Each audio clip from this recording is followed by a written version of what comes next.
భారత రాజ్యాంగానిది 75 ఏళ్ల విజయవంతమైన ప్రస్థానమని సుప్రీంకోర్టు ప్రధాన న్యాయమూర్తి బిఆర్ గవాయ్ వ్యాఖ్యానించారు. రాజ్యాంగం గొప్పదనం గురించి మాట్లాడే అవకాశం తనకు రావటం గొప్ప విషయమని పేర్కొన్నారు. తన స్వస్థలం మహారాష్ట్రలోని అమరావతి అని తెలిపారు. తన న్యాయవాద ప్రస్థానం అమరావతిలో ప్రారంభమైందని ఉద్ఘాటించారు.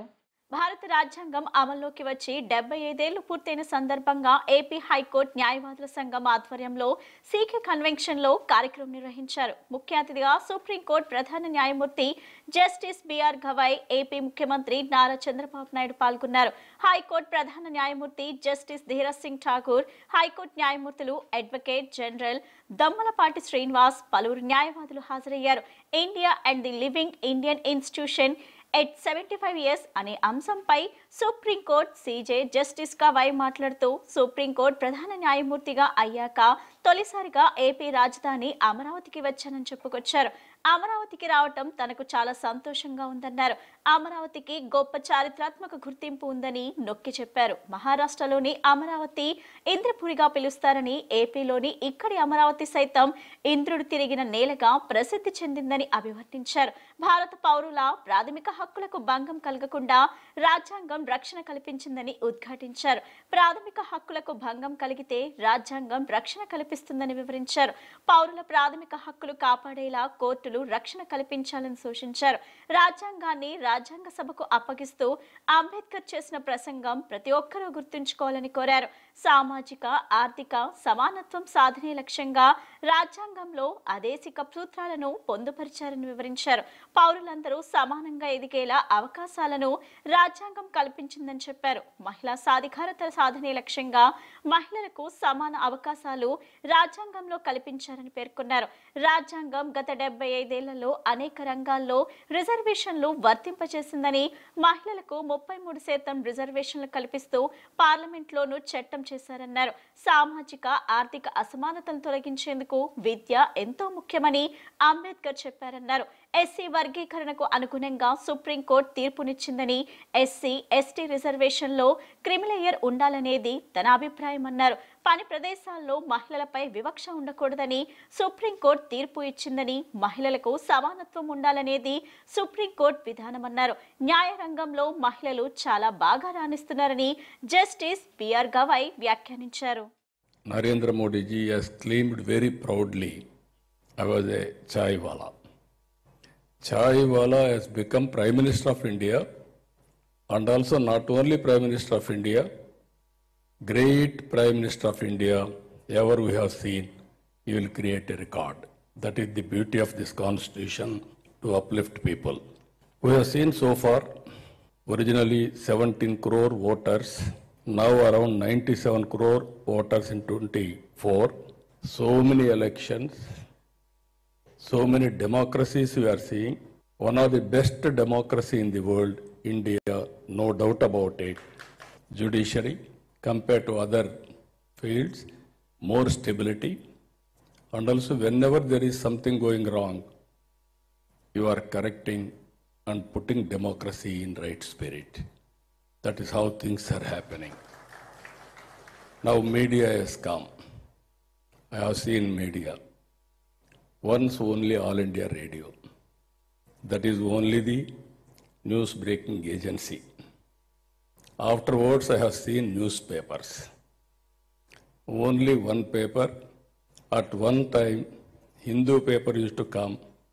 That is only the paper, trusted paper. After that, electronic media has come. Now social media has come. Social media, every person is an editor, every person is a writer. They can write anything. They can express their views. They can do character assassination also. No exemption for anybody, for me, for judiciary, for everybody. That is how we are facing today.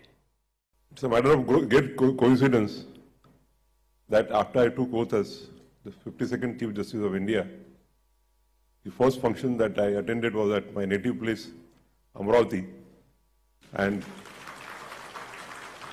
it was graced by my esteemed senior colleague and one of the greatest sons of the Andhra Pradesh, Chief Justice Ramna, who, without being invited, was kind enough to come all the way to Amravati to bless me. And now, before I end my journey as the Chief Justice of India, in a couple of days, the last function that I am attending is again at Amravati. So, the journey which begins at Amravati will be ending at Amravati. Both the Amravatis have a great historical significance. Our Amravati in Maharashtra is known as Indrapuri, the land of Indra, and similarly I think the Indrapuri here is also, Amravati here is also known as the land of Indra. I'm really grateful to the Honorable Chief Minister, the Honorable Chief Justice of the High Court, and the members of the association, the President of the association, for inviting me and giving me an opportunity to speak with you on the 75-year journey of the Indian Constitution. Indeed, it was a paradox that over time, even as the British themselves became democrats at home, they continued to deny to the Indian people their basic rights and freedoms. Therefore, the making of the Constitution by the Indian people for the Indians is not just a facet to be stated textually, but is an experience, a reflection of a deep emotion, philosophy, and a sense of belonging. On December 13, 1946, the objective resolution presented in the Constituent Assembly of India spelled out the vision of a new India. It declared that territorial unity and integrity of India should be preserved. As a sovereign independent republic, India would derive power from the people with social, economic, and political justice, equality, and freedom guaranteed to all Indians. రాజ్యాంగ నిర్మాత అంబేద్కర్ అత్యున్నతమైన రాజ్యాంగం రూపొందించారని AP CM Chandrababu అన్నారు. ప్రధాని నరేంద్ర మోడీ దేశానికి ప్రధాని అయ్యారంటే అది మన రాజ్యాంగం వల్లేనని పేర్కొన్నారు. భారత రాజ్యాంగం అమల్లోకి వచ్చి 75 ఏళ్లు పూర్తయిన సందర్భంగా మంగళగిరిలో ఏపీ హైకోర్టు న్యాయవాదుల ఆధ్వర్యంలో కార్యక్రమం నిర్వహించారు. ఈ సందర్భంగా చంద్రబాబు మాట్లాడుతూ ఆర్థిక సంస్కరణలు దేశ దిశనే మార్చేశాయని, 2014లో 11వ ఆర్థిక వ్యవస్థగా ఉన్న మనం ఇప్పుడు 4వ ఆర్థిక వ్యవస్థకు చేరామని చెప్పారు. వచ్చే ఏడాది భారత్ ప్రపంచంలో 2038 నాటికి 2వ అతిపెద్ద ఆర్థిక వ్యవస్థగా కాబోతుందని తెలిపారు. 2047 నాటికి భారత్ ప్రపంచంలోనే అతిపెద్ద ఆర్థిక వ్యవస్థగా అవతరించాలన్నది లక్ష్యం. ప్రజాస్వామ్యం గాడి తప్పినప్పుడు న్యాయ వ్యవస్థే దాన్ని గాడిన పెడుతుందని చెప్పారు. రాజ్యాంగ నిర్మాత అంబేద్కర్ అత్యున్నతమైన రాజ్యాంగం రూపొందించారని ఏపీ సీఎం చంద్రబాబు అన్నారు. ప్రధాని నరేంద్ర మోడీ దేశానికి ప్రధాని అయ్యారంటే అది మన రాజ్యాంగం వల్లేనని పేర్కొన్నారు. భారత రాజ్యాంగం అమల్లోకి వచ్చి 75 ఏళ్లు పూర్తయిన సందర్భంగా మంగళగిరిలో ఏపీ హైకోర్టు న్యాయవాదుల ఆధ్వర్యంలో కార్యక్రమం నిర్వహించారు. ఈ సందర్భంగా చంద్రబాబు మాట్లాడుతూ ఆర్థిక సంస్కరణలు దేశ దిశనే మార్చేశాయని, 2014లో 11వ ఆర్థిక వ్యవస్థగా ఉన్న మనం ఇప్పుడు 4వ ఆర్థిక వ్యవస్థకు చేరామని చెప్పారు. వచ్చే ఏడాది భారత్ ప్రపంచంలో 2038 నాటికి 2వ అతిపెద్ద ఆర్థిక వ్యవస్థగా కాబోతుందని తెలిపారు. 2047 నాటికి భారత్ ప్రపంచంలోనే అతిపెద్ద ఆర్థిక వ్యవస్థగా అవతరించాలన్నది లక్ష్యం. ప్రజాస్వామ్యం గాడి తప్పినప్పుడు న్యాయ వ్యవస్థే దాన్ని గాడిన పెడుతుందని చెప్పారు. Ambedkar has given excellent constitution for all of us. All times tested constitution. I am here as a chief minister. Our Gavaiji is here as CJI. Our CJ from High Court. We are all because of him. That is the strength of our constitution. Even beauty of our constitution. Narendra Modi ji has claimed very proudly, I was a chai wala. Chai wala has become Prime Minister of India, and also not only Prime Minister of India, great Prime Minister of India ever we have seen. He will create a record. That is the beauty of this constitution, to uplift people.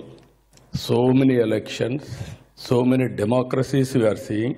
One of the best democracy in the world, India, no doubt about it.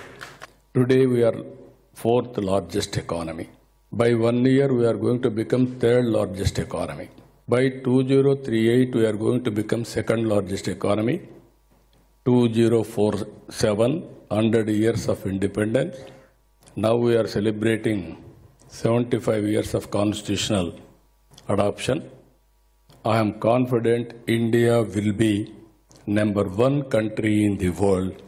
That is the power of India. Only the country, poor, rich, no gender bias, or even billionaire, even poorest of the poor are having one vote. That is the biggest advantage for Indian democracy. Consciously, all of us has to create how to bridge the gap between rich and poor. Everybody will have better living standards. I have seen so many things. Now I am dedicating myself. I am working with all your blessings. Wealthy, healthy, happy society that will be long sustainable. Total globe is one family. We are seeing global good and also everybody's welfare, everybody's happiness, and at the same time, we should not interfere any sovereign powers. Anybody will interfere in our sovereign powers. That is what he thought Sindoor. It will repeat, anybody will violate. దివంగత నేత వంగవీటి మోహనరంగ ఆశయ సాధన కోసం బడుగు బలహీన వర్గాల సంక్షేమం కోసం తాను ఈ రోజు నుండి ప్రజాక్షేత్రంలో అడుగు పెడుతున్నానని వంగవీటి మోహనరంగ కుమార్తె వంగవీటి ఆశా కిరణ్ స్పష్టం చేశారు. రాధారంగ మిత్రమండలి సభ్యుల పెద్దలు సూచన సలహాల మేరతో తాను భవిష్యత్తులో ఏ పార్టీలో చేరతాననేది స్పష్టం చేస్తానన్నారు. వంగవీటి మోహన్ రంగ ఆశయ సాధనకు కృషి చేస్తానని ఆయన కుమార్తె వంగవీటి ఆశా కిరణ్ ప్రకటించారు. బందరోడులోని వంగవీటి రంగ విగ్రహానికి పూలమాలల్ని వేసి నివాళులర్పించారు. ఈ సందర్భంగా ఆశా కిరణ్ మాట్లాడుతూ రాధారంగ మిత్రమండలి ఆహ్వానం మేరకు కార్యక్రమాల్లో పాల్గొంటానని అన్నారు. పబ్లిక్ లైఫ్ కు కొంతకాలం దూరంగా ఉన్నానని పేర్కొన్నారు. ఇకపై పూర్తి స్థాయిలో ప్రజలకు చేరువవుతానని తెలిపారు. ప్రజలకు ఏ కష్టం వచ్చినా తాను అండగా నిలుస్తానని తెలిపారు. రాధారంగ మిత్రమండలి మధ్య గ్యాప్ ఉందని అభిప్రాయపడ్డారు. ఆ గ్యాప్ ను పూరించడానికి తాను వస్తున్నానని వెల్లడించారు. కులమత భేదాలకు తావు లేకుండా ప్రజలకు సహాయం చేసిన ఏకైక వ్యక్తి వంగవీటి మోహన్ రంగాన్ని గుర్తు చేశారు. ప్రస్తుతం ఏ పార్టీలోకి వెళ్లాలి అనే దానిపై ఇంకా నిర్ణయం తీసుకోలేదని ఆశా కిరణ్ తెలిపారు. తన సోదరుడు రాధా తన బాటలు వేరైనా ఆశయం మాత్రం ఒక్కటేనన్నారు. కుటుంబ బాధ్యతల కారణంగా నేటి వరకు బయటకు రాలేదన్నారు. ఇక నుంచి రంగా అభిమానులను కలుస్తానన్నారు. ఎవరికి ఏ కష్టం వచ్చినా అవసరం వచ్చినా తాను ఉన్నానని స్పష్టం చేశారు. కేవలం కాపు కులానికే కాదు రంగా అన్ని కులాల వారికి చెందిన వారన్నారు. తాను కూడా అంతేనని ప్రకటించారు. అయితే మాజీ ఎమ్మెల్యే వంగవీటి రాధా దుబాయ్ పర్యటనలో ఉండగా ఆశా కిరణ్ రాజకీయ ఎంట్రీపై చర్చ కొనసాగడం చర్చనీయాంశమైంది. విజయవాడలో ఫ్యామిలీ పాలిటిక్స్ ను ఆసక్తికరంగా మార్చాయి. నేడు వంగవీటి రాధాకృష్ణ గారు ఒక 81 జయంతి. ఆయన మా నాన్నగారు వంగవీటి మోహన్ రంగ గారికి ప్రియమైన అన్నగారు. కాబట్టి ఈ రోజున పాలకల్లో కాపు వనభోజనాలు జరుగుతున్నాయి. ఆ సందర్భంగా నేను రాధారంగ మిత్రమండలి సభ్యుల్ని కలవడం జరుగుతుంది. అలాగే రంగా గారి అభిమానులు కూడా కలవడం జరుగుతుంది. సో ఆ దిశగా ఇవాళ ప్రోగ్రామ్ అనేది ప్లాన్ చేసుకున్నానండి. ఏదన్నా ఉన్నా ఫ్యూచర్లో రాధారంగ మిత్రమండలి పెద్దల్ని సలహా సూచనల మేరకు వాళ్ళ సజెషన్ బట్టి రావాలా లేదనేది అప్పుడు డిసైడ్ చేసుకుంటాను. ప్రస్తుతానికి మాత్రం ఇవాళ కాపు వనభోజనాలు. ఆ సందర్భంగా రాధారంగ మిత్రమండలి సభ్యుల్ని కలవటము, రంగా గారి అభిమానులు కలవటము. ఎందుకంటే రాధారంగ మిత్రమండలిని స్ట్రెంగ్తెన్ చేయాలనే ఉద్దేశంతో నేను ఇవాళ ముందుకు వెళ్తున్నాను. అది అందరినీ ఒక దాటికి తీసుకొచ్చి ఆ గ్రూప్ని స్ట్రెంగ్తెన్ చేయాలనేది నా కోరిక. తప్పకుండా అండి నేను అన్నట్టు రాధారంగ మిత్రమండలి పెద్దలతో సలహా సూచనలు చేస్తాను. వాళ్ళు ఏదని అంటే దాని ప్రకారం నేను తప్పకుండా అదే బాటలో దిశగా నేను ప్రయత్నిస్తాను. మా ఇద్దరిది ఒకవేళ ఫ్యూచర్లో బాటలు వేరైనా గమ్యం ఒకటే. ఏది అని అంటే రంగా గారి ఆశయ సాధనాలని ముందుకు తీసుకెళ్ళటం, పేద ప్రజలకు, పేద బలహీన వర్గాలందరికీ మేము సహాయం చేయటము, వాళ్ళకి అండగా ఉండటం అనేది మా ధ్యేయం. దేశవ్యాప్తంగా ఉన్న 19 రాష్ట్రాల్లో ఎన్డీఏ అధికారంలోకి రావడం ఆందోళనంగా ఉందని సిపిఐ జాతీయ కార్యదర్శి డి రాజా అన్నారు. ఏపీలో పార్లమెంట్లో చంద్రబాబు, జగన్ల వల్ల మాత్రమే మోడీ ఉన్నారన్నారు. లెఫ్ట్ పార్టీలు కలిసికట్టుగా పనిచేయాలని ఆయన పిలుపునిచ్చారు. ఎస్ఐఆర్ ప్రధాన సమస్యగా మారిందన్నారు. బీహార్ ఎన్నికల ఫలితాల నేపథ్యంలో ఇండియా బ్లాక్ తమ లోపాలను బేరుస్ వేసుకోవాలని రాజా సూచించారు. రాజ్యాంగానికి ఆర్ఎస్ఎస్ తో హాని పొంచి ఉందని ఆయన సందేహం వ్యక్తం చేశారు. విజయవాడలో సిపిఐ రాష్ట్ర జనరల్ బాడీ సమావేశానికి విచ్చేసిన సిపిఐ జాతీయ కార్యదర్శి డి రాజా ప్రెస్ క్లబ్ నిర్వహించిన మీట్ ది ప్రెస్ సమావేశంలో పాల్గొన్నారు. దేశవ్యాప్తంగా ఉన్న 19 రాష్ట్రాల్లో ఎన్డీఏ రావడం పట్ల ఆయన ఆందోళన వ్యక్తం చేశారు. లెఫ్ట్ పార్టీలు కలిసికట్టుగా పనిచేయాలని కోరారు. ఎస్ఐఆర్ ప్రధాన సమస్యగా మారిందన్నారు. బీహార్ ఎన్నికల ఫలితాల నేపథ్యంలో ఇండియా బ్లాక్ లోపాలను బేరేజ్ వేసుకోవాలని సూచించారు. స్వతంత్ర ఉద్యమంలో ఆర్ఎస్ఎస్ పాత్ర అసలు లేదని, రాష్ట్రీయ స్వయం సేవక్ సంఘ్ ఇప్పుడు చాలా యాక్టివ్ గా మారిందన్నారు. ఆర్ఎస్ఎస్ మన రాజ్యాంగాన్ని, త్రివర్ణ పతాకాన్ని అంగీకరించలేదని, ఆ సంస్థది ఒక మతతత్వ విధానమని ఆయన స్పష్టం చేశారు. రాజ్యాంగానికి ఆర్ఎస్ఎస్ తో హాని పొంచి ఉందన్నారు. సామాజిక, ఆర్థిక, రాజకీయ న్యాయం కలిపితేనే న్యాయంగా పరిగణిస్తామన్నారు. రూపాయి విలువ పడిపోతే ఇక భారత ఆర్థిక పరిస్థితి బాగున్నట్టు ఎలా చెప్తారని ప్రశ్నించారు. భారతదేశాన్ని కట్టడి చేయడానికి డొనాల్డ్ ట్రంప్ ఎవరని అన్నారు. విశాఖ స్టీల్ ప్లాంట్ కూడా ప్రైవేట్ పరం అయ్యేలా ఉందని ఆయన ఆరోపించారు. బీహార్ ఎన్నికల ఫలితాలపై పలు అనుమానాలు ఉన్నాయని అన్నారు. బర్త్ సర్టిఫికేట్ లాంటివి గత రోజుల్లో లేవని, వాటిని అడ్డం పెట్టుకుని లక్షల్లో ఓట్లు తగ్గించారన్నారు. ఎలక్షన్ కమిషన్ పై ఇప్పుడు నమ్మకం పోయిందన్నారు. ఎలక్టోరల్ బాండ్లను మా పార్టీ సహా చాలా పార్టీలు వ్యతిరేకించాయని గుర్తు చేశారు. బీహార్లో కొత్త ప్రభుత్వం ఎంతవరకు పనిచేస్తుందో చూడాలన్నారు. బీహార్లో ఎన్డీఏ గెలుపును ఇండియా బ్లాక్ పార్టీలకు నిరాశ కలిగించిందన్నారు. అలాగే రాజ్యాంగాన్ని మనం రక్షించుకోవాల్సిన పరిస్థితి ఏర్పడింది. తమిళనాడు లెఫ్ట్ పార్టీలన్నీ ఒక మాట మీద పనిచేయాలని కోరారు. లెఫ్ట్ పార్టీలు కలిసికట్టుగా పనిచేస్తేనే బీజేపీపై పోటీ చేయగలగమని రాజా అభిప్రాయపడ్డారు.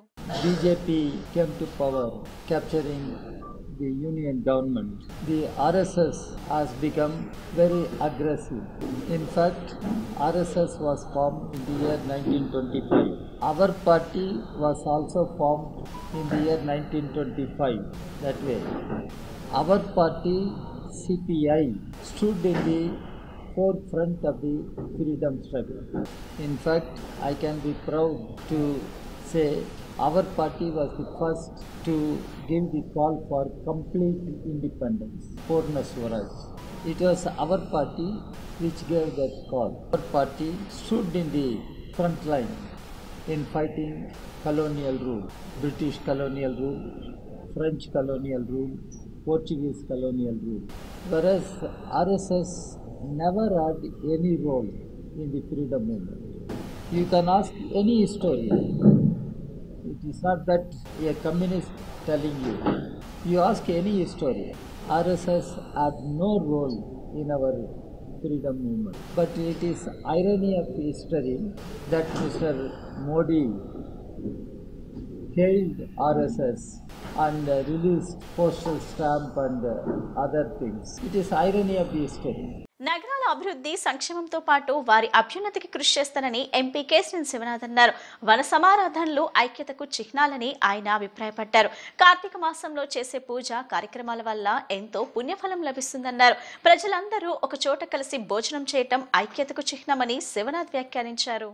ఆంధ్రప్రదేశ్ నగరాల యువజన సంఘం ఆధ్వర్యంలో జగ్గంపూడి పాముల కాలువ దగ్గర నగరవనం అటవీశాఖ పార్క్ ప్రాంగణంలో వన సమారాధన కార్యక్రమం జరిగింది. ఈ కార్యక్రమానికి ఎంపీ కేశినేని శివనాథ్ ముఖ్య అతిథిగా హాజరై పూజా కార్యక్రమంలో పాల్గొన్నారు.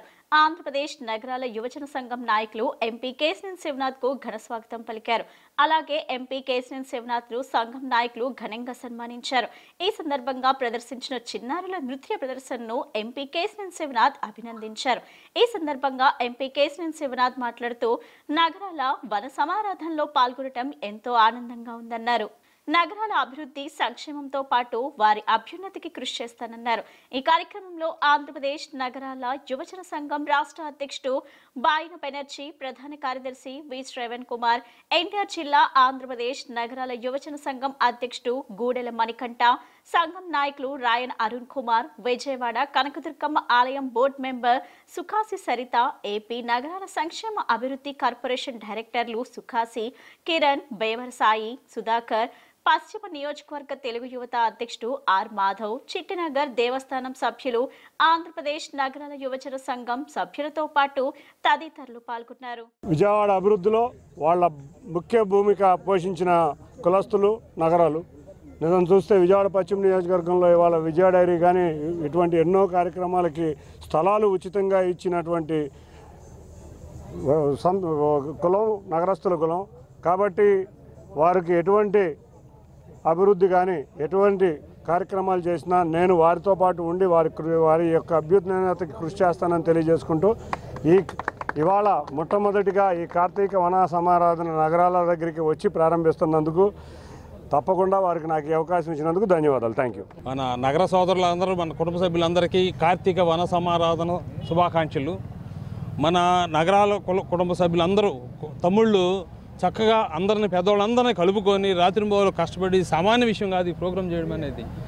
ప్రతి మన సంఘాల ప్రతినిధులందరినీ కలుపుకొని అందరిని రప్పించి ఒక వేదిక మీద ఎంపీ గారు వచ్చేటప్పటికి మా బలం ఇది, మేమంతా ఐక్యతగా ఉంటాము అని వాళ్ళు మనకంటే చిన్నపిల్లలైనా చక్కగా ఈ కార్యక్రమాన్ని చూపించి ఎంపీ గారి దగ్గర ఎంపీ గారు మనకి ఇంకా పదవులు ఇప్పించడానికి కానీ అన్నిటికీ వీళ్ళందరూ ఒకే స్టేజ్ మీద ఉంటారు, వీళ్ళు ఐక్యతగా ఉంటారు.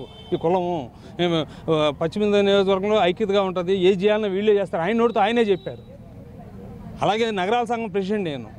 బివేస్ పాత్రుడు గారు కాంచి ఇప్పుడు వరకు కూడా బీసీ తెచ్చినా, చిట్టుగారి విగ్రహం తెచ్చినా ఇంచుమించు మేము ఒక 80 లక్షల రూపాయలు మా జేబులో డబ్బులతోనే సిటీ మధ్యలో ఏపీ నగరాల సంఘం ఆఫీస్ ఉంది, అక్కడ రిటైర్డ్ ఎంప్లాయీస్ ఉంటారు.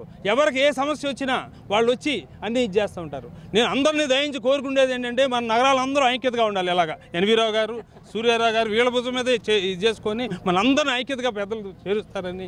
ఈరోజు కార్తీక మాసం 4వ రోజు, 4వ వారం.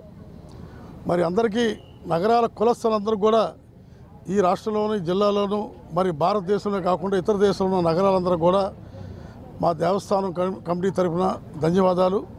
ముఖ్యమైనది ఏంటంటే ఈరోజు ఎంతో పండగ చేసుకున్న దినం. ఈరోజు మనకి దేవస్థానానికి 5 సంవత్సరాలు ఎగ్జామ్స్ ఇచ్చారు.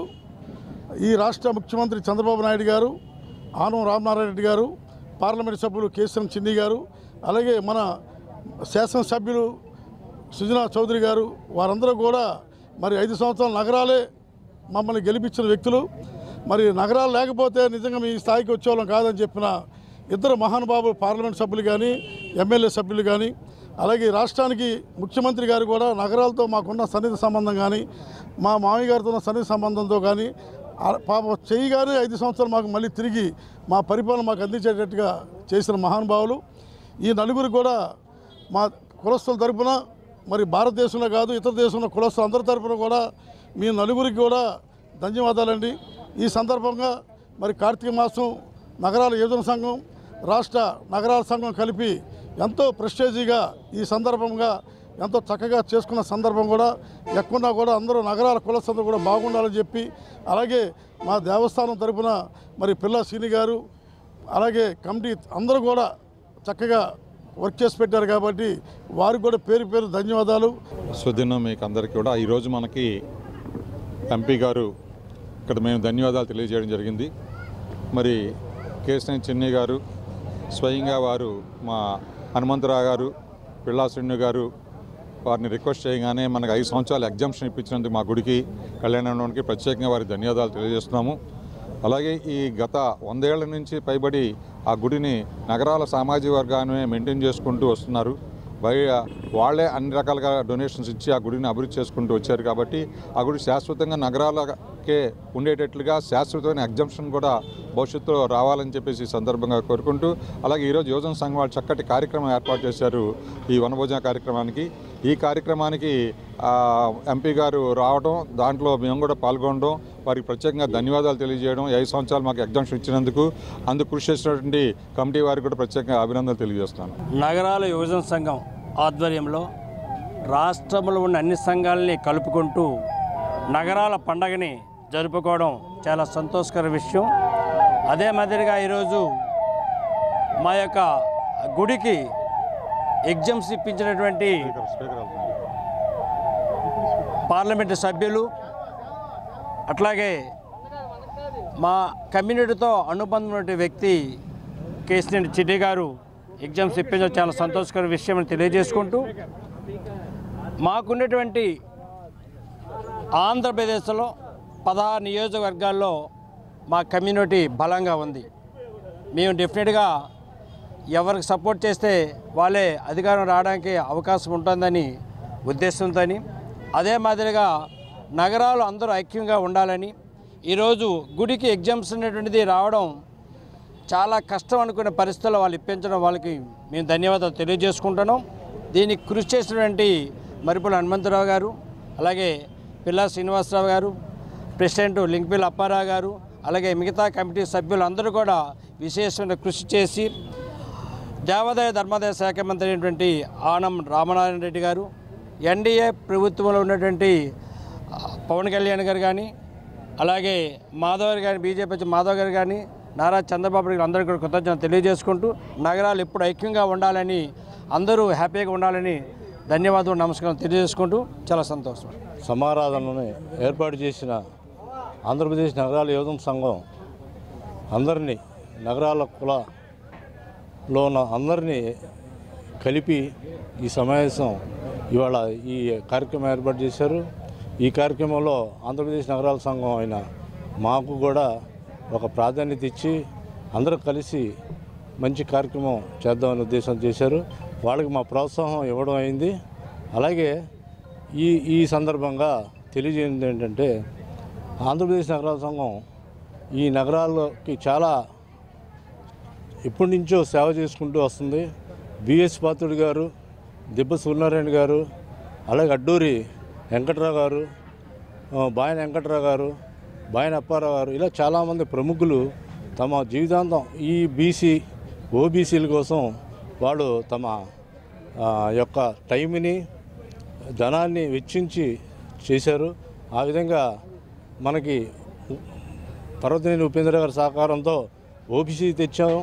అదేవిధంగా రాజగోపాల్ గారు, రాజశేఖర రెడ్డి గారి యొక్క సపోర్టుతో బీసీ కూడా పొందడం అయింది. ఇప్పుడు కాసేపు ప్రకటనలు.